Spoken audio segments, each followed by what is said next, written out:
an attractive look for you guys. And they just said, really, you like that? And so we talked for a while. And it was interesting because they were inviting everybody on the trolley to church. Hmm. And they sat down. They just said, "Would you like to come to church? Would you like to?" And I said, "Guys, did you think about getting names first? Like, Yeah. hey, I'm Joe.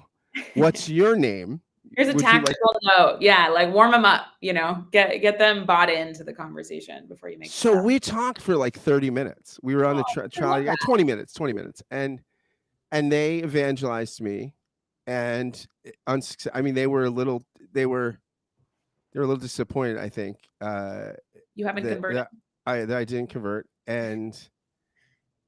but they were lovely guy. I mean, they were charming, They're and like 18, 19, right? they were about yeah, they were about 19 and strapping guys. I mean, they looked like they were fit. I mean, they were so you grew up in the Mormon Church, the Church of Latter-day Saints in Arkansas. Hmm. So when people think Mormons, they don't think Arkansas. No. And you said I found this very interesting. You wrote somewhere that you had a particularly geriatric habit as a fourth grader. You set your analog alarm clock. Remember when you had those? I mean, those. Wow, you're ancient. At 5:45 every morning, without hitting snooze, you'd pour yourself a bowl of Special K cereal and sit down in front of the TV to watch the Today Show. And you said this. I found this super interesting. As a Mormon kid in Arkansas, I found the show to be my portal to other worlds, my way of crossing the boundary between the religious and the secular. So your world was pretty divided. What was that like? Tell me a little bit about the split world that you lived in growing up as an Arkansas Mormon. Yeah. I mean, I think if you're unfamiliar with the faith, there's a lot you can impute into that sentence of I lived in some cloistered community. You might imagine, years ago, Oprah went and interviewed in Texas, Warren Jeff's community, the fundamentalist Latter-day Saints. I feel like I need to, from the outset, just clarify, I live very much inside of a secular world, right? Like Mormons, members of the Church of Jesus Christ of Latter-day Saints often said, and this is the mainstream church, not the fringe movement that I just mentioned, really most of the time, unless they're in their missionary dress in that period of their lives, largely indistinguishable from someone you might see in a Walmart or in a Kroger on a Wednesday, right?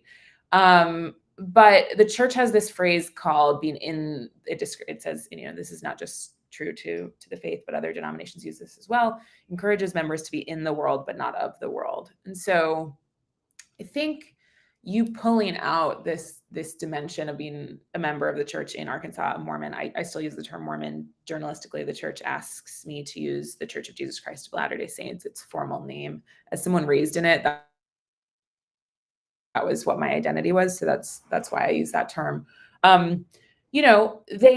They encourage you to be a full participant in the complexity of modern life. And yet there is such a strong sense of identity and community that keeps you tethered to one another. And that's where you're in the world, but not of the world piece is.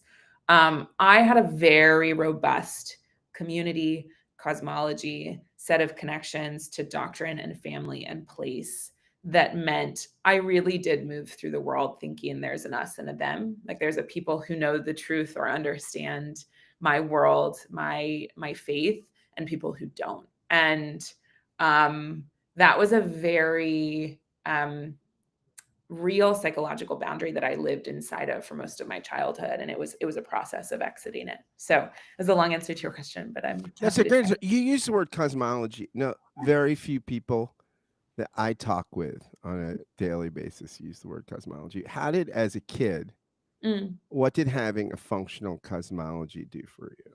What do you mean by that? Yeah, I mean by that. So the LDS church, has a very creative and very detailed sense of eternity and of the cosmos, right? It believes in a pre-existence and a post-existence. It doesn't just believe in heaven, hell, purgatory, afterlife. It believes that, we are in one infinitesimal dot on the large span of time. And the belief is that you can become a god yourself one day and build other worlds. That's a deeply creative notion of So this eternity. is like Minecraft before Minecraft. Totally. And it's really exciting. Like, how cool would that be? Like, you like it's Sims, right? You get to build a world. It's fun, it's generative, it's creative. And so when you believe that and you talk about that every Sunday, and it's a very high demand faith, it's a very high demand religion. I spent 3 hours a week. They now spend 2 hours a week in church. I spent 3 hours a week every Sunday in church. In high school, I would attend a Bible study or scriptural study, a seminary every morning before school at 6 a.m. In terms of an intact and robust cosmology, I spent a lot of my life and my time thinking about my place, not just here on earth, here and now, but in the heavens and in the grand scheme of eternity.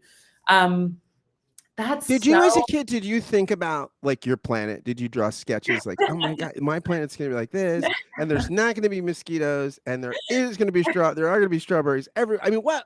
Did you think about your planet? No, I never did that. Did you just never think you were going to get that far in the retirement plan? Were you a mediocre Mormon or what?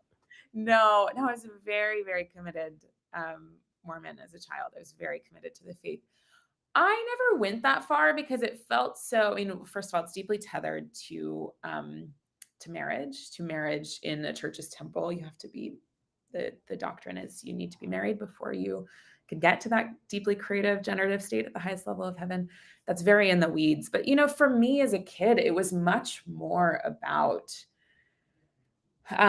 this sense that I had a purpose, the sense that I had a reason, that my small life in Arkansas, where the most exciting thing that happened to me that day was waking up and seeing wherever Katie Couric or Ann Curry was in the world, whether they were reporting from the Vatican or they were traveling across the US, and then coming home and watching Oprah and watching, her correspondents do the same. Lisa Lane being my favorite. Those were the most exciting things that happened to me as a kid in Arkansas. And this idea that I was existentially known, that I did play some small role in, as I mentioned, this broader cosmology. That was a deeply propulsive and exciting concept and idea. It was so meaningful to me. And so much of the work I've been doing has been driven by a curiosity of how do people attain that state of belief? Where do they go looking for it after they leave a faith? What is the value of it in public life? So yeah, I was never charting my worlds, but I definitely was feeling motivated by the idea that, I had a role in the eternities more broadly. You've written a couple of places that and this is well summarized, very pithy, I think, that religion offers. It's the 3 B's, right? Belief, belonging, and behaviors, all in one place. And it seems like that this is the crisis, right? You actually in a conversation with Krista Tippett, she kind of talks about what our moment of crisis. I want to quote her, and I want you to react a little bit. She says, "We live in this extraordinary moment. It's one of seismic change that can be beautiful and fascinating, but also difficult. We're redefining basic things like marriage, family, and gender. That's huge. On top of that, we've got an ecological crisis, a political fracture, a racial reckoning. We have broken healthcare systems and economies. We have a pandemic that threw our nervous systems into distress for 3 years. We have a lot of energy that masquerades as something else that is really human beings in despair." And most people, right, if you don't have some kind of religious tradition that tells you, okay, these are some really helpful answers to the big questions, you're on your own. And most people are not religious athletes, right, that are just coming up with inspiration. So, I mean, is this part of the crisis of the age, that people are looking, that people have all the same problems, maybe more of the problems because of social media and 24/7 news and stuff, that you can feel existential crisis in a heavy way, but don't have the tools that most of Homo sapiens have had to deal with it? Mm-hmm. Absolutely. I've set out to do this series at the New York Times called Believing, to really look at this and answer this question of how are people doing in the face of such extraordinary proximity to really the globalization of challenge. Nick Kristof, my colleague, would say we're actually doing better than we ever have in human history on a whole host of metrics. I think about maternal mortality, infant mortality, think about poverty around the world, right? Like there are metrics by which our society is actually doing better than it has in past decades and even in recent memory. But when I'm saying the globalization of crisis, we feel much more proximate, and the scale of crises that feel at our door, at our fingertips on our phone is very overwhelming. And so, I set out to do this work because as we've covered, I was raised deeply religious. I no longer practice. And I knew I was not alone. And in fact, a plurality of the West at this point has really participated for the last 30 years in particular in a massive social experiment. And that is, much of the Western world has tried to go without God. And that's totally aberrant when we look at the grand scheme of human history. This is a massive aberration that is very new. And that is colliding with this moment of really unprecedented and proximate challenge.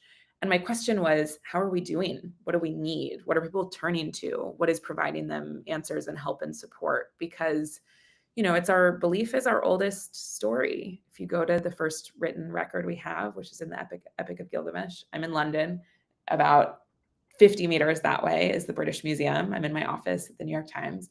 In the British Museum is the Epic of Gilgamesh, or one part of it. And it deals with this question of one man's search for immortality and eternal life. That has stuck with us. We're still searching for it. And I think what I found in my reporting is, despite the headlines that say people have left religion en masse, one, that is very true, but one, that is changing. We're seeing a stagnation in secularization. And two, people have turned to other things in that space beyond. They've left faith, but they're turning to, whether it's astrology, whether it's supper clubs or workout groups. They're looking for spaces where they can find help and support in dealing with the complexity of their lives. Can SoulCycle do that? Not sure, but people are turning to it and trying to seek it out there. So you had a conversation with Richard Dawkins that you wrote about, where he gets at this, and you talked to him about these secularization trends, and he says in the conversation, or you say that.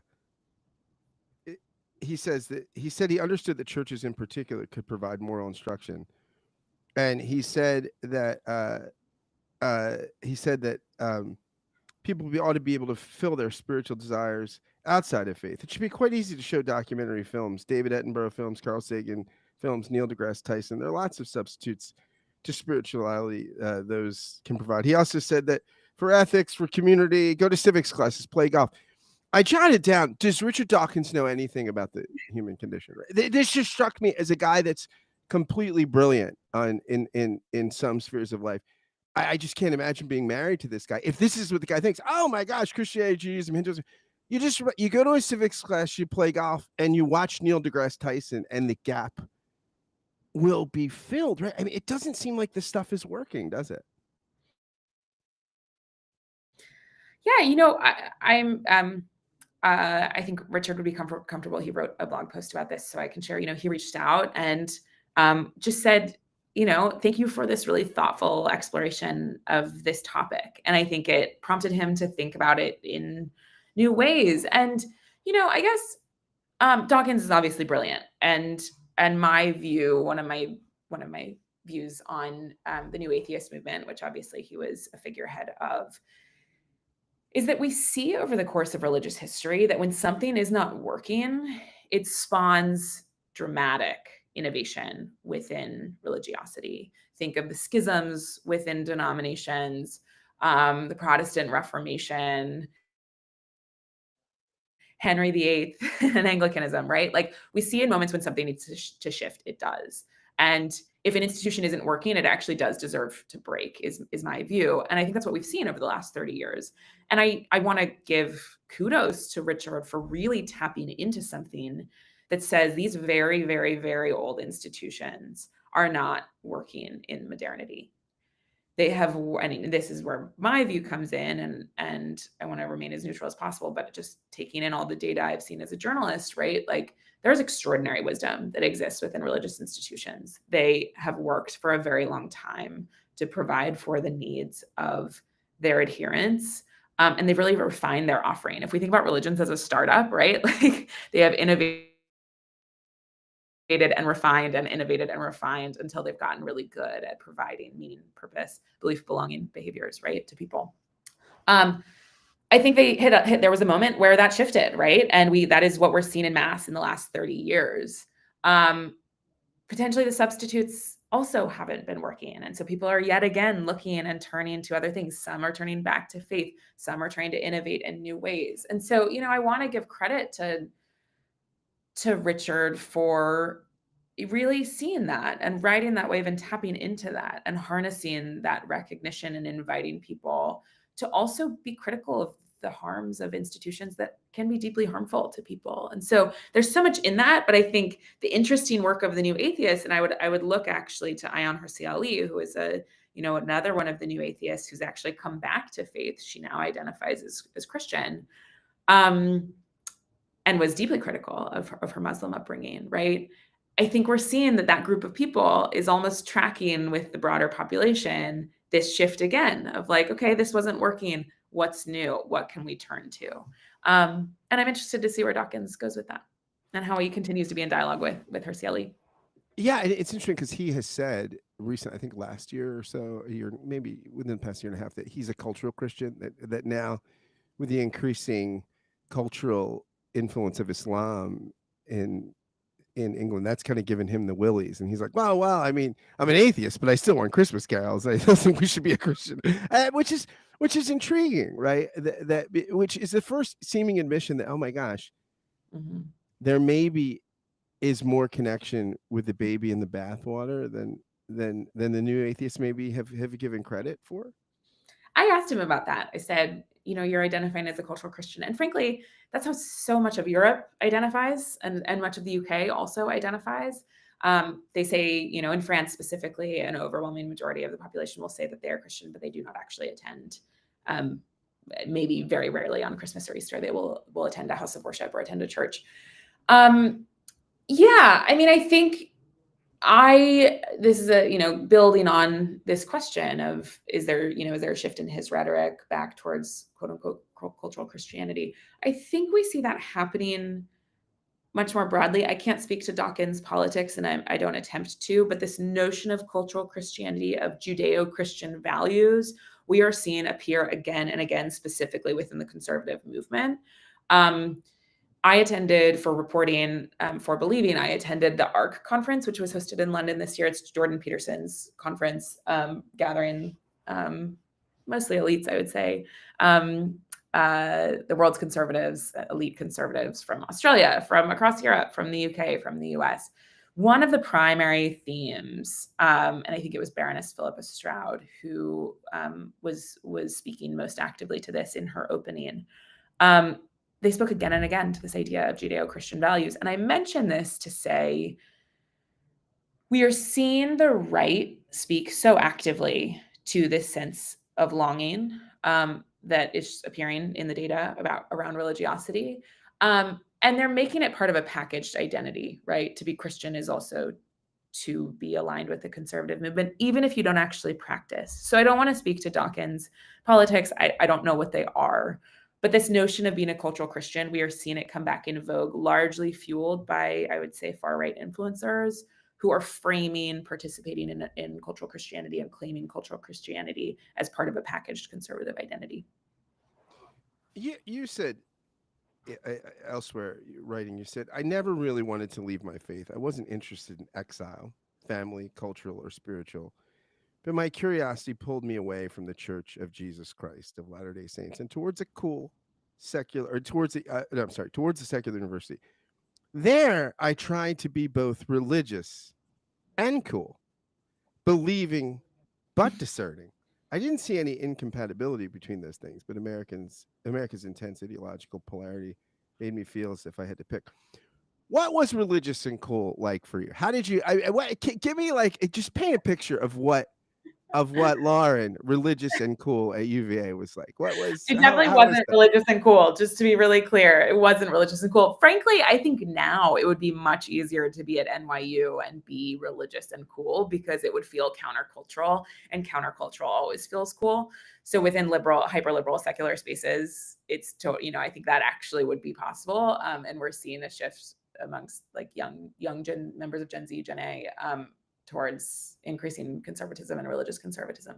For me, I mean, I went to the University of Virginia in college, which is as we were speaking about earlier, is actually a very conservative place, very religious, many Christians, many campus ministries. So it felt similar to my Arkansas upbringing, where my religiosity was not noteworthy. Many of my friends were religious who were in, quote unquote, the cool crowd, right? It's not a very countercultural place. So it felt permissible for me to just be religious. What felt distinct is, I think, Mormonism, the Church of Jesus Christ of Latter-day Saints, occupies a very specific place in the American cultural imagination. When you say it, it evokes Hannah Nealman, people on a frontier, polygamists. It's very interesting. It's enticing, as we see with the interest in Secret Lives of Mormon Wives, right? So it always made me stand out, I think, when I would share that aspect of my identity. So my answer to your question is unsuccessfully. I wanted to be, I wanted to like go to parties and just blend in and not mention that I What was wasn't. shopping? I mean, what was that? What was the? I mean, we're not traditional Mormon Arkansas garb. I mean, would you go to Banana Republic, Antel? What is the? How do you outfit yourself to be the cool Mormon girl on campus? Again, unsuccessful. I was very pre-professional. I mean, I didn't drink, so I just had so much time to stumble home late at night. I would go to parties, but I had the boundless enthusiasm of And an you 19 couldn't year drink old. caffeine, right? I mean, No, no caffeine is Mormon.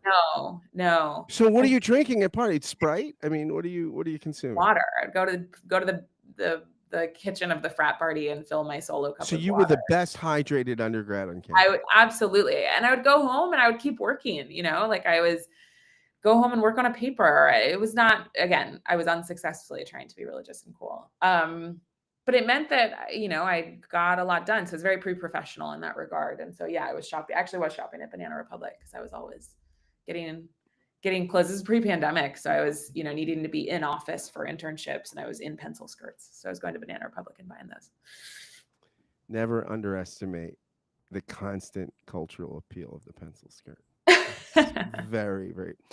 No, I want to. I didn't plan on doing this, but when you said you attended the art conference, I want to, and you Yeah. mentioned kind of the culture. Right? Hmm. I want to read you a few sentences from a guest recently, William Deresiewicz, and he wrote a piece analyzing sort of the post 2024 Democratic Party and the culture of the left, and he's talking about in the piece how basically the left doesn't like the life force anymore, that it feels sort of stale, it feels sort of puritanical, that in the 60s the life force was with the left, it was where all the creative energy and dynamism and culture is. And he says he's describing that and sort of the fatigue of the Democratic Party and the culture left, and he says this: now look at the right, make no mistake, I despise the right, especially now, but it is undeniably abuzz with energy and creativity. I am far from the first to point this out. There is Trump's primitive vitality. There is the heteroglossic ebullience of his language, as Blake Harris has described it. So different from Harris's aphasic salad of nervous bureaucraties. There is the festive exuberance, according to every unbiased report I have seen of his rallies, that he inspires in his fans, in contrast to the fleeting sugar high with astroturf joy of the Kamala succession. There's the proliferation of philosophies and pseudo-philosophies and lifestyle formations and scenes, a Cambrian expression of strange new species. Silicon Valley transhumanists, manosphere bros, post-liberal Catholic integralists, anti-corporate conservatives, policy wonks, health freedom libertarians, dime square scenesters, Maha moms, neo-pagans, alt-rightists, natalists, trad wives, trad cats, a new counterculture. Yes, much of this is loony or malevolent, though no more so in respect than utopian communism. But that is not the point. The point is that it is alive. Now, I wonder, is part of that dynamism he sees on the right, how much of that can be attributed, you think, to the right's attempting to embrace religion, to sort of to make religion great again? How much of that is it's fantastic. We love religion. It's fair. It's we love it. We love the Christians. Uh, I mean, I wonder how much of the right is the right's embrace of something that you said they're sort of rejecting the grand experiment of the 30 years without God. Yeah, I mean, gosh, I really find that quote fascinating, and I'd love for you to share that piece with me after, because I think there's something deeply true about it. And this is what I was speaking to in evoking Gilgamesh, right? Is like this has been part of our story, this propulsive sense of belief, of hope, and I think any creative action is rooted in the same place. It's rooted in belief. It's rooted in belief that a better world or a different world is possible, that you can make something out of nothing and you can combine forces and generate something new, right?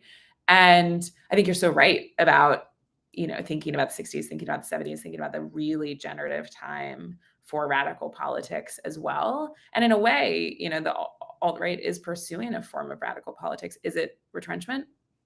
Yes. And I don't want to go too deep into that just from my perspective as a journalist, but I don't know if how would I respond directly to that question? I would say they are definitely superior as a party. And I've written about this. They are definitely superior as a party in tapping into the energy of religion. And what is the energy of religion? It's the energy, it's a container for human longing. It's a container for belief. And so by positioning themselves as aligned with religiosity, they are also positioning themselves as yet another container for belief, right? Like, what is Trumpism if not promising in the most grandiose of terms that another world is possible? We're going to make America great again, right? We can gather together in these like rallies in which I function as a charismatic leader, and Trump is promising deliverance, right? That's the whole shtick of his movement. And isn't it kind of a right-wing social gospel? I mean, the social gospel was a movement in the early 20th century, sort of to bring about liberal utopian ideals. But this is kind of the right-wing social gospel. The kingdom of God is not out there. It's not the planet you're inheriting sometime in the future, or the heavenly by and by or something. Yeah. It's now. We're going to make it here, and we're going to cut egg prices too. Yeah, but I think this is where the collision of digital forces with this promise is really pertinent, because they're not. I mean, we can talk about Project 2025, but that's a whole other topic. They're not necessarily providing a really granular vision of how to deliver on their promises. But they are promising in sound bites that travel very far and very wide and are very effective on the platforms that have captured our attention. They are promising that deliverance. They are promising to build that utopia. Can they do it? That's the really naughty work of governance. And that's the distinction that every political party throughout history, every movement throughout history has had to contend with. I will say thus far, if we're thinking about the bill, that I've not looked at the news since we began this conversation. The big, beautiful bill. I don't know if it's been passed yet, but it's moving towards the final vote. As a neutral, objective journalist assessing that piece of legislation, I struggle to see the ways in which it will deliver on the promise of transforming the working class, of building a better America for the poorest in the country, those who really need that sense of belief more than I think anyone else, and who have staked a lot on this campaign. So, I think you're right. I think yes, Republicans are much, much better at understanding and harnessing the power of belief and directing it towards their movement. Can they deliver? We'll have to wait and see. But absolutely, yes. Yeah, it's very interesting, right? Because as you mentioned, the big, beautiful bill. It's just so obnoxious that we call it. It's just fascinating, right? It's just. But it works. Right? It is. It's great. It's very effective. It's very effective branding, right? It's very effective, and that's what I'm saying about the sound bites. That sounds like a tired cliche, but yeah, they know how to package that promise. Yeah, I have a friend I do another podcast with, and he's a progressive pastor in Vermont, an activist, and we're good friends. And I just said to him, we talk on the phone like almost every day, and I just say, Bill, you and I are out of touch because you and I laugh at this, like, well, big beautiful, and I'm doing Trump and it's all shtick, and it's like the country, a lot of the country's not Mhm. laughing, and that's the Mhm. brilliance of it, right? And it shows how out of touch I am because I don't get like the packaging's not it's designed for me, right? It's Even if designed for the people that are winning you elections.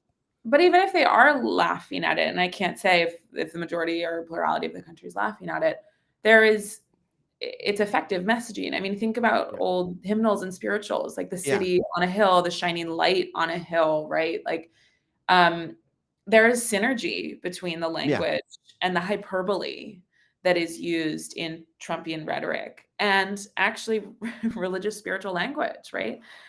So I think he gets something there. He has a very intuitive sense of the power of that language and deploys it very effectively.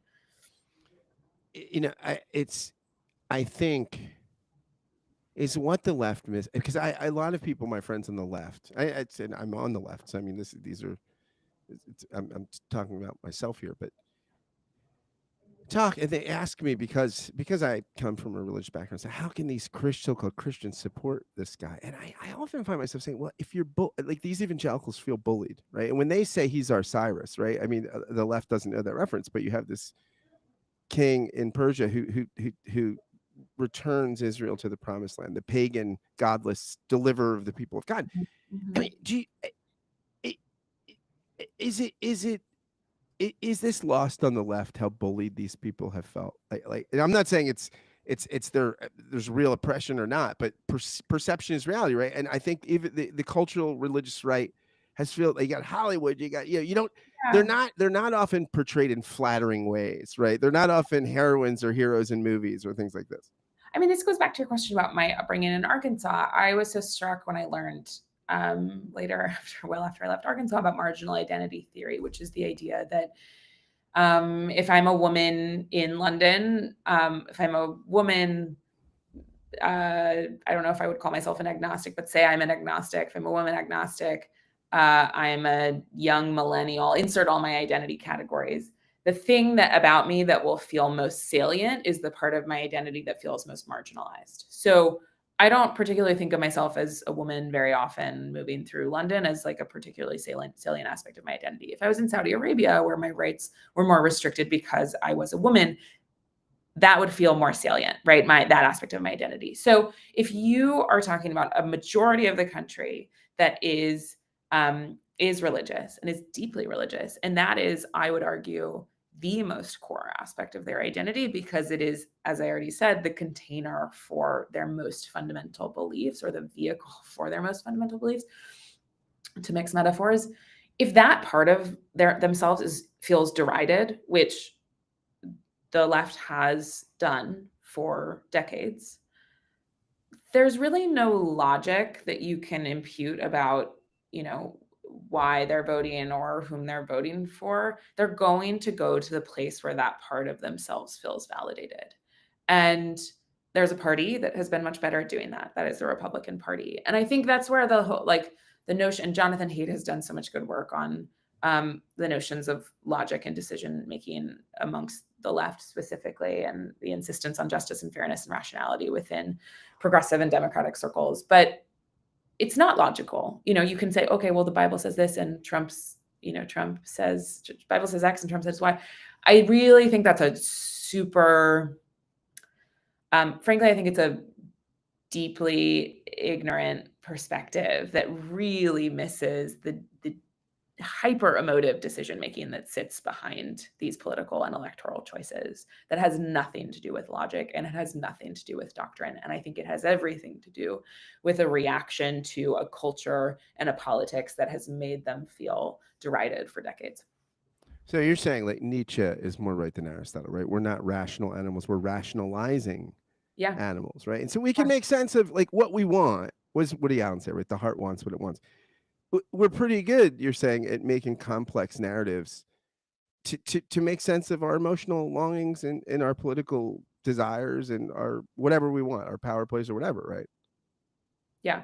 I mean, I'm referencing The Righteous Mind again, but he has done so much good, hard, firm social psychology and research on the speed with which conservatives in particular are much faster at making emotive decisions and saying, I just think, in their moral evaluations, I just think this is wrong because it's wrong. And I don't need to rationalize it. I don't really need to explain why, but I'm pretty firm in my conviction, and my reaction to this. And so, yeah, applying a standard of logic to, well, Republicans are promising X and are they delivering Y? I think it's much more primal than that. Politics is always much more primal. And I think we see that too on the left with, in-group and out-group shaming. If you feel really validated, both in terms of your identity and your morals and your politics by progressive politics, you're going to feel incredible allegiance towards it. So yes, my very non-new and very well-trodden take is that politics is primal.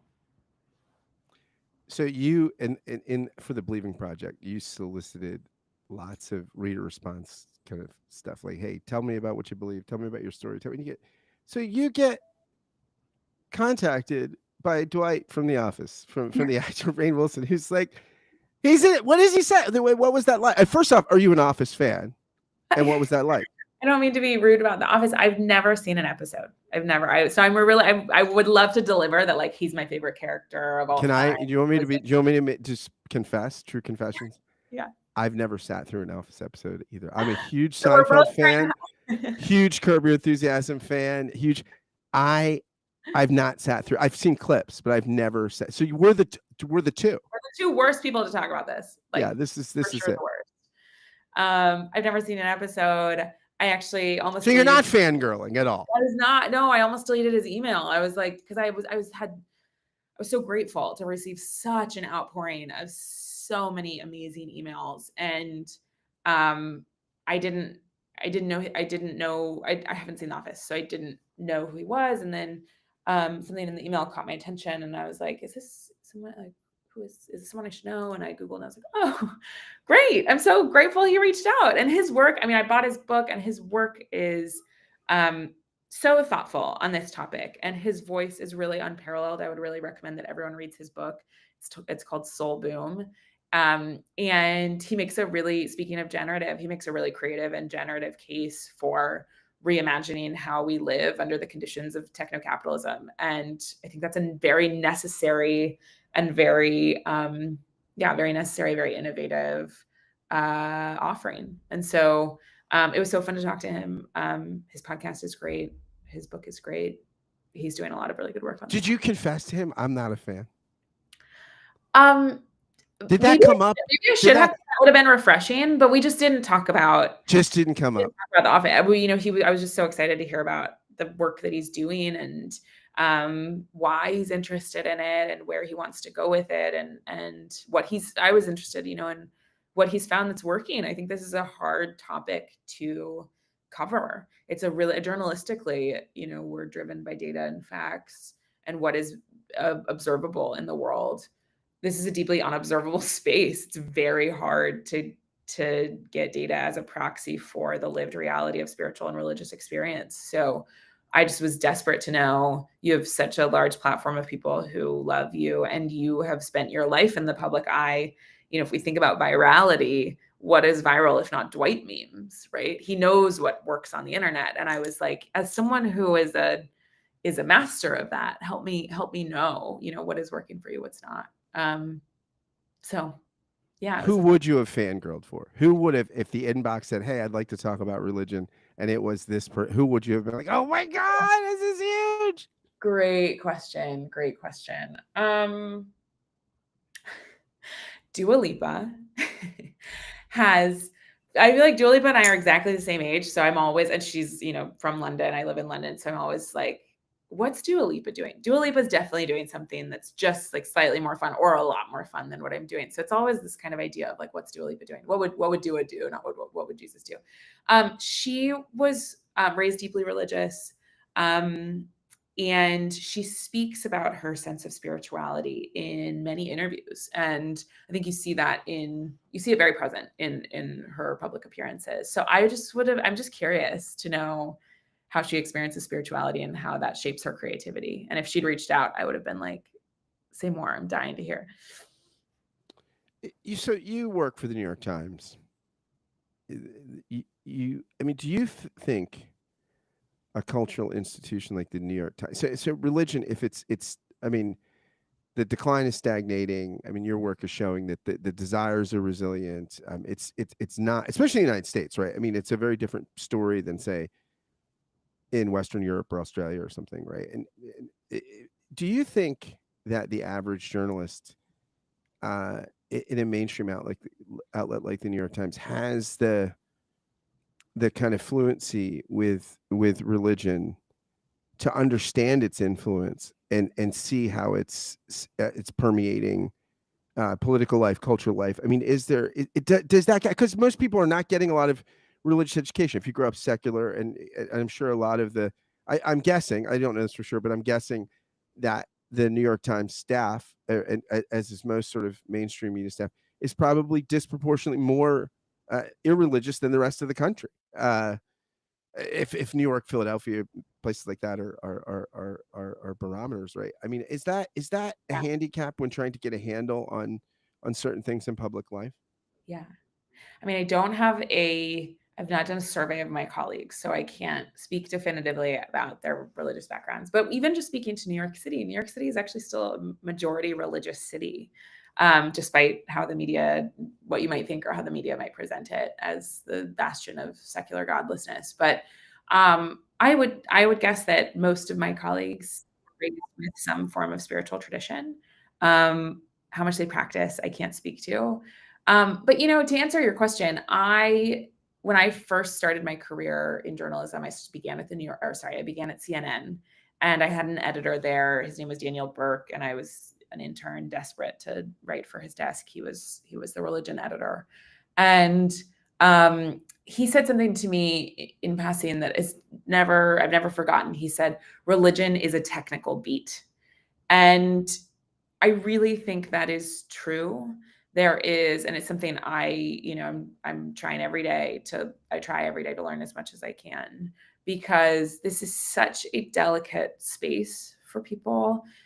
Getting terminology right, having an understanding of your faith background, your spiritual tradition, your house of worship, the timings, the rituals, the cadence, the holidays, all of it helps. It's a gateway to connection. And I think my own religious upbringing really was a gateway connection. As I began this series, everyone I spoke to, I would say, hi, I'm Lauren. I'm an editor and writer at the New York Times. I'm working on this new series called Believing. And I should note, I was raised a devout Mormon in Arkansas. I no longer practice, but I have immense respect for the faith. And once I said that, there's so much contained in that self-description. People who are religious know, I understand, by Pew's data, Mormons are the most religious group in America in terms of adherence and attendance, in terms of regular prayer.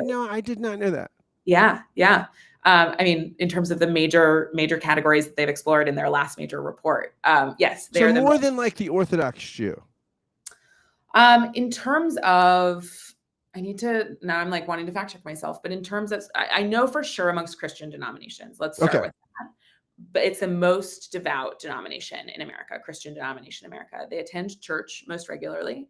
I think it's something like over 60, I think over 70, maybe 72% of Mormons members of the LDS Church say they attend at least once a week. Wow, those are great numbers. Huge numbers. They are more likely to pray every day, or pray. I think the metric, and you'd need to fact check me on this, is it pray at least once a week. So they have the highest reported levels there. They're more likely to volunteer basically on every metric. it's a very high demand religion, and they're really meeting those requirements. And so, in sharing that with people, I'm saying I understand what it feels like to live inside of the rituals and obligations and routines of a faith. I've also left, so I know what it feels like to exit. And so, I'm sharing that to say this is a deeply technical beat, and when you can communicate to people, I understand. I come from a space of a place of understanding. It opens up and it facilitates a nuance that I think is really necessary for getting this coverage right. And so, trying to remember exactly what your question was, but yes, this is a very technical beat, and I think to do it right, especially in this moment, I would really encourage journalists to read up as much as they can so that they can get the best story possible, because that's really everyone's goal. And doing that requires a lot of religious literacy. And hopefully through the Believing series, not to make a plug for it, but like I think as we cover it more, that will increase the religious literacy in the country as well.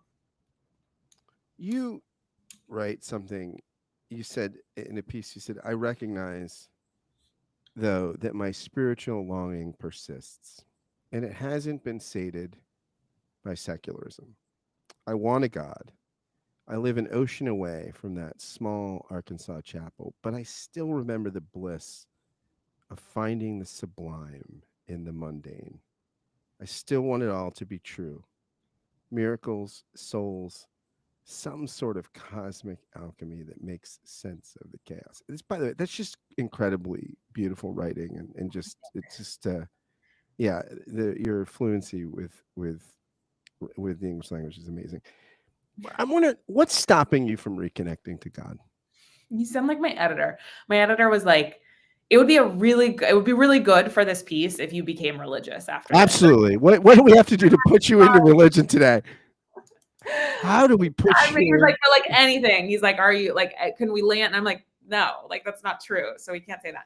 Well, how would you self-identify for yourself? What you said agnostic a little earlier, but I don't, I said that, but I don't know if I would say that. I mean, I don't. This is unsatisfying, as I used that's the word I used in the title of the piece you've been quoting. I do not have any denominational or formal religious affiliation. Do I still feel connected to a deity? Absolutely. That's never left. I still have a prayer practice. It's very spontaneous. I pray. What was the last thing you prayed for or about? What was the last thing I prayed about? I had a birthday this weekend, and Happy birthday. Thank you. And I had a really great birthday, and I realized I hadn't made a wish on my cake. And so before I went to bed, I was laying there thinking about, it was a big birthday. I just turned 30. So I was thinking about my 20s and reflecting on what was good, what was bad, what was fun, what I'm excited about going forward. And I think I said a prayer of gratitude. I said I was so grateful, and that I hoped I would be led down or guided down the paths I needed to walk. And I don't know what, or I wrote this in a piece, I don't know what or whom I'm praying to, but I believe in something. I believe in some cosmic alchemy. I want to believe in it. And I've always felt heard. Maybe I haven't, I don't want to jinx it. Maybe, people usually say you have extraordinary alienation from God in moments of intense difficulty. I haven't yet felt that or experienced that. I'm going to knock wood because I really don't want to invite that into my life right now. But I haven't recorded it if that's what I've just done. But I've never felt that sense of alienation from a God, from a deity, even as I left a faith, and that was a painful exit. It was hard. And so I still pray. I pray when I lose my keys, and I always find them. So I do think that's my one testament that maybe something's out there. You have 100%. I have 100% hit rate in finding my keys. That is unbelievable. So I don't know. I mean, maybe there is a God. Why don't you take that to like a racetrack or something? I just if I had that good of a prayer record, I would at least go and play roulette or something and just try it. I should go gamble. Maybe. I don't know. It feels like an abuse of power. So I'm hesitant. No, but I don't know. I'm not religious. So, but I know I still feel a longing that I think I'm not alone in feeling. And I'm trying to figure out how we talk about that more. How does your family deal with you being a sort of very public ex-Mormon? Like, what is that like? I mean, because I'm sure you still have loads of meaningful relationships and connections Mhm, that are who are mhm, among the faithful, among true adherents. mhm. Yeah, I mean, I think it was a long journey of, helping them recognize that that was my perspective privately. Like, I was not attending, and I was clear about that. I wrote in this piece, I love some of the small vices. I go shopping on the Sabbath. I on Sunday, which formerly I Doesn't was. it feel better when you get the bargain on the Sabbath, right? It's a little sweeter. It's all, you know what I mean? It's like alcohol tastes better when it's free. I mean, I It's almost sure, but I almost feel like you always want what you can't have, right? Like, oh gosh, I remember those Sundays. I was just so desperate to go get, I mean, if you're a Chick-fil-A fan, I feel like you always want Chick-fil-A on a Sunday. Just the day you absolutely. can't have it. So I What they always say, what does the Apostle Paul say? The law increases the trespass, right? You just exactly. know. So now that I I don't see, don't walk on the grass. I want to walk on the grass. exactly. That's a nice way of putting it. Yeah, as I have left religion and I'm not religious, I find myself longing for the space apart that was the Sabbath. Like, even within Jewish Shabbat, Orthodox or Hasidic Shabbat, like there's something really beautiful about that space apart. Whereas when you're in it, it can feel really restrictive. I didn't like fasting. I didn't love not being able to go out and buy things. I didn't like not being able to go play sports. So I wasn't supposed to play sports on Sunday. Um, so now I almost find myself longing for the opposite. I don't know if the shopping feels sweeter. I'm almost like, oh, it'd be nice if I had a clear day. I wasn't on the internet and I was, I don't know, talking to people about big ideas and big questions.